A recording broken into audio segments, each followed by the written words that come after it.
रात 3 बजे का शाप। विस्तार। नमस्ते दोस्तों, क्या आप हॉरर और सस्पेंस के लिए तैयार हैं? इस वीडियो में हम आपको राय हवेली के भयानक इतिहास में ले जा रहे हैं। एक ऐसी जगह जहां देर करना आपकी सबसे बड़ी गलती साबित हो सकती है। चार दोस्त, विक्रम, सारा, करण और नीलम, ने एक रात भारत की सबसे शापित हवेली, राय हवेली में बिताने का फैसला किया। यह हवेली 1925 में हुए एक भयानक अनुष्ठान का केंद्र है, जहां लेफ्टिनेंट राय ने अपनी पत्नी एलिजाबेथ राय पर काला जादू करने का संदेह किया और उसे तहखाने में मार डाला। क्या वे शाप से बच पाएंगे? देखने के लिए पूरा वीडियो देखें, हमसे जुड़े और प्रतिक्रिया दें। अगर आपको यह कहानी रोमांचक लगी तो वीडियो को लाइक जरूर करें। ऐसी और डरावनी और रहस्यमय कहानियों के लिए हमारे चैनल को सब्सक्राइब करना न भूलें। चार दोस्त। विक्रम समूह का लीडर, सारा सबसे सतर्क, करण मजाकिया और लापरवाह, और नीलम सबसे जिज्ञासु, राय हवेली में रात गुजारने का फैसला किया। उन्हें शाम 7 बजे निकलना था, पर करण की लापरवाही और फिर रास्ते में लंबी कॉफी ब्रेक के कारण वे रात 11 बजे हवेली पहुंचे। हवेली की पिछली कहानी भयावह थी। इसे 1920 में एक ब्रिटिश अफसर लेफ्टिनेंट राय ने बनवाया था, जिसने अपनी पत्नी एलिजाबेथ राय पर काले जादू का संदेह किया था। लेफ्टिनेंट राय ने एलिजाबेथ को हवेली के तहखाने में बंद कर दिया और तांत्रिकों को बुलाकर उसका एक भयानक अनुष्ठान रिचुअल किया।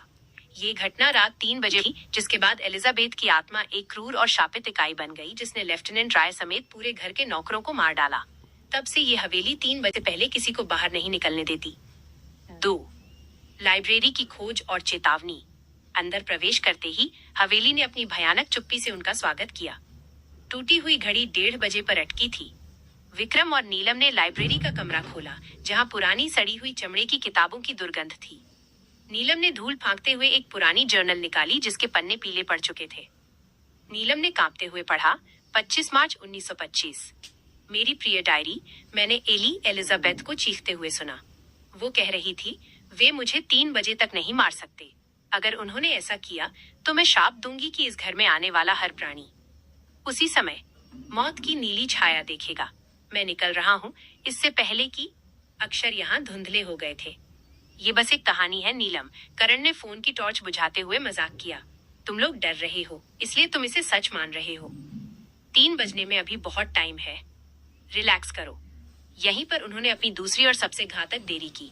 वे दहशत में तुरंत भागने के बजाय करण के कहने पर सबूतों की तलाश में तहखाने की ओर चल दिए। 3 तहखाने में आत्मा की आहट। तहखाने का दरवाजा शीशे से भरा हुआ था। अंदर उतरते ही उन्हें जमीन पर सूखे हुए खून के धब्बे और एक जंजीर मिली। सारा ने कोने में देखा, एक पुराना टूटा हुआ झूला पड़ा था। एलिजाबेथ के बच्चे को भी उसी रात मारा गया था। तभी ऊपर से थंप थंप थंप की आवाज आई, जैसे कोई भारी चीज हॉल में चल रही हो। कौन है वहां? विक्रम चिल्लाया। कोई जवाब नहीं आया। अचानक जंजीरों की आवाजें उनके चारों ओर गूंजने लगीं।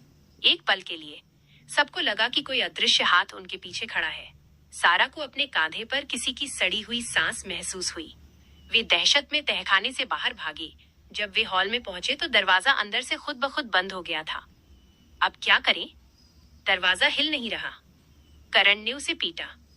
विक्रम, घड़ी देखो। नीलम लगभग रो पड़ी। विक्रम ने घड़ी की ओर देखा। वो अब भी 1:30 पर अटकी थी, पर उसके कांटे बहुत तेज गति से हिल रहे थे, जैसे समय खुद अपनी गति बढ़ा रहा हो। 4 शाप का समय 3 बजे। समय तेजी से भागा। 2:45 बजते ही हवेली की हर मोमबत्ती जो उन्होंने जलाई थी, नीली रोशनी में जलने लगी। हम फंस गए हैं। ये हवेली नहीं चाहती कि हम निकलें। सारा की आवाज टूट गई। तभी हवेली की अटकी हुई घड़ी ने एक डरावना क्रैकिंग साउंड किया। कांटा तेजी से घूमता गया और ठीक 2:59 पर एक भयानक कटाक की आवाज के साथ कांटा 3 बजे पर पहुंच गया। ठीक उसी पल अंधेरा इतना गाढ़ा हो गया कि टॉर्च की रोशनी भी उसमें समा गई। उन्हें एक बहुत ही धीमी घुरघुराती आवाज सुनाई दी, जो टूटे हुए कांच और मिट्टी के मिश्रण जैसी थी। तुम देर से आए। विक्रम ने टॉर्च ऑन की। सामने सारा जमीन पर बैठी थी। उसकी आंखें खुली थीं, पर वे खाली थीं, जैसे उसकी आत्मा पल भर में चूस ली गई हो। करण चीखते हुए भागा, पर हवेली के बीचों बीच एक अदृश्य बल ने उसे ऊपर उठा लिया। करण हवा में तड़पने लगा।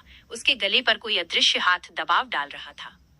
नीलम ने डर के मारे आंखें बंद कर ली और चिल्लाई, ये 3 बजे का शाप है, हमें माफी मांगनी होगी। विक्रम ने अपने पीछे मुड़कर देखा।